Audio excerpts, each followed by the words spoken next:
because Algeria has been an important U.S. counterterrorism partner. They have seemed to be willing to turn away from Russia and toward the United States, not only in economic ties, but on military ties.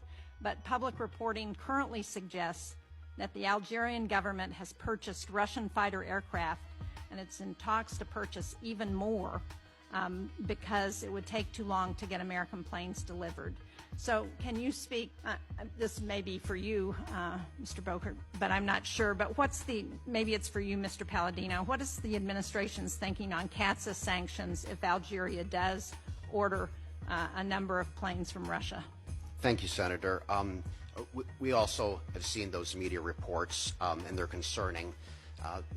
I would say that the Department of State is committed to upholding the Countering America's Adversaries Through Sanctions Act, and transactions like those that you have described, they may trigger that determination. This is something that we will watch closely,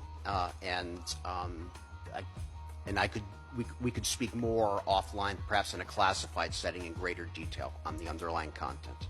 Well, can we talk about what we might be able to do to disincentivize Russian-Algeria cooperation on military purchases like those planes? We work closely with the government in Algeria on issues where we find common ground. We certainly don't agree on many things, and this would be an example where the United States would have a problem. We approach the leadership and the governments as we find them, and we use the leverage that we have, often in private, diplomatically, to advance our interests and stop behavior which is not acceptable. Thank you for being here and testifying this afternoon.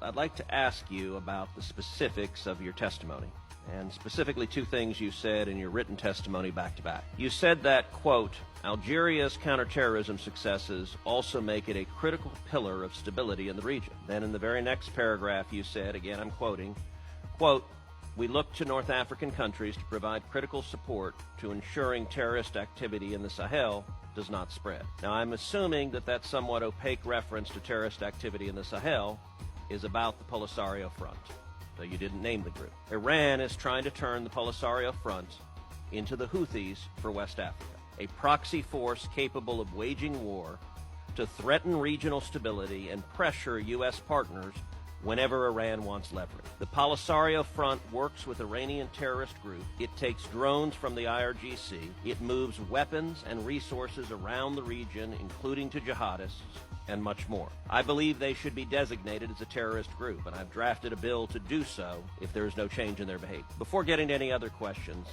is that what you meant by, quote, terrorist activity in the Sahel? Were you talking about the Polisario Front? It's an important question, Senator. Thank you. What I was referring to, well, what I would say in regards to the Polisario is President Trump has made clear his desire to achieve a lasting resolution to the problem in the Western Sahara, to that dispute. And as part of that, American policy currently is we are engaging all parties. And we're going to continue to pursue that for a lasting resolution, and we seek that because if we can get to that resolution, that is going to be our best shot at advancing peace and security, which will prevent further terrorist activity. Now, you mentioned designations, Senator, and I would just add we're constantly assessing threats to the American homeland, and we have a process for that. It's something that we will continue to look at, and as the Secretary said, if we proceed, that will be grounded in the process and the evidence and the law. Thank you, Senator. So I see that the opacity I referenced was not accidental, but was in fact deliberate, because in the full course of that answer, there was no direct indication that, yes, the terrorist activity in the Sahel is coming from the Polisario Front, and that is a significant blind spot in our counterterrorism posture. Do you assess right now that the Polisario Front poses a threat to U.S. interest in any sense, and if so, in what sense? Senator, thank you, Senator. We're actively engaging all parties in the Western Sahara dispute in the interest of achieving a lasting and durable peace. That's the policy of the president, and we're seeking more time to continue to find a way to find common ground and to come to an agreement to stabilize the situation and allow there to be prosperity to follow based upon stability. Well, I will say that answer was positively Shakespearean. It was full of sound and fury and yet signifying nothing.